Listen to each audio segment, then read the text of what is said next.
Now let's go back to your first question. Give it to me again. The first part was, would you give us your definition of stock market risk and how it differs from the standard definition?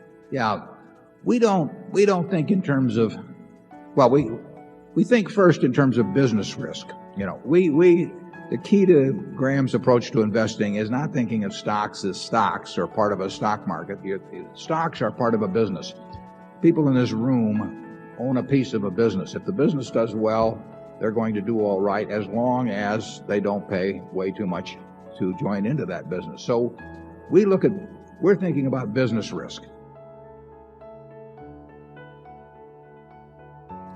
Now, business risk can arise in various ways. It can arise from the capital structure when somebody sticks a ton of debt into some business, and so that if there's a hiccup in the business, that the lenders foreclose. It can come about just by the nature of the business. Certain businesses are just very risky.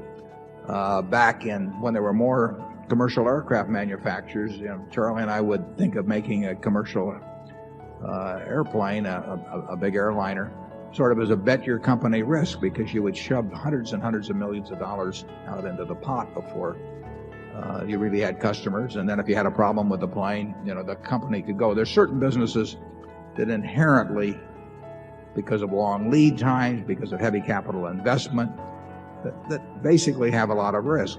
And commodity businesses have risk unless you're the low-cost producer, because the low-cost producer can put you out of business. Our textile business was not the low-cost producer, and we had a fine management, and everybody worked hard. We had cooperative unions, all kinds of things.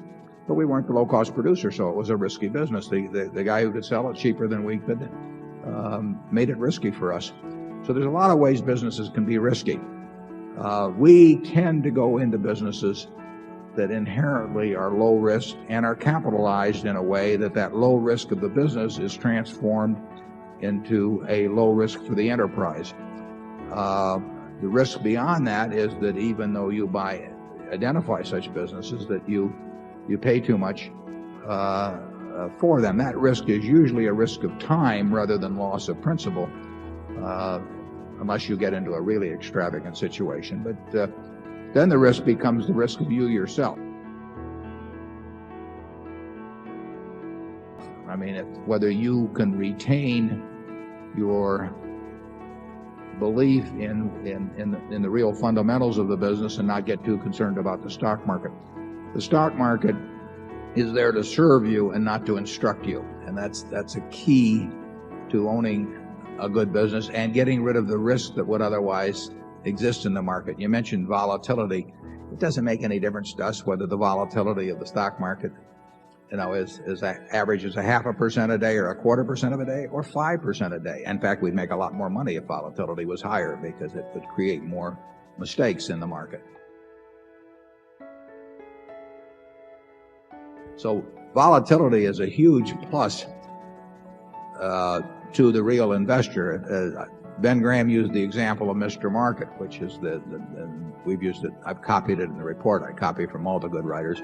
And Ben said, you know, just imagine that when you buy a stock that in effect, you've bought into a business where you have this obliging partner who comes around every day and offers you a price at which you'll either buy or sell, and the price is identical. And no one ever gets that in a private business where daily you get a buy-sell offer by a party. But in the stock market you get it. That's a huge advantage. It's a bigger advantage if this partner of yours is a heavy drinking manic depressive. I mean, you know, the crazier he is, the more money you're going to make. So you should, as an investor, you love volatility. Not if you're on margin.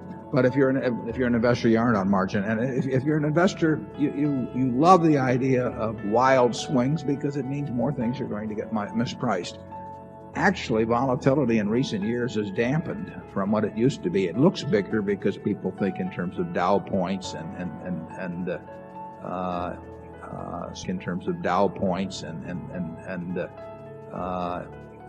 so they see these big numbers about plus 50 or minus 50 or something. But volatility was much higher many years ago than it is now, and you had the amplitude of the swings was really wild, and that gave you more opportunity.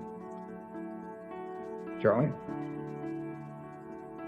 Well, it got to be the occasion in corporate finance departments of universities where they developed a notion of risk-adjusted returns. And my best advice to all of you would be to totally ignore this development. Risk had a very good colloquial meaning a substantial chance that something would go horribly wrong.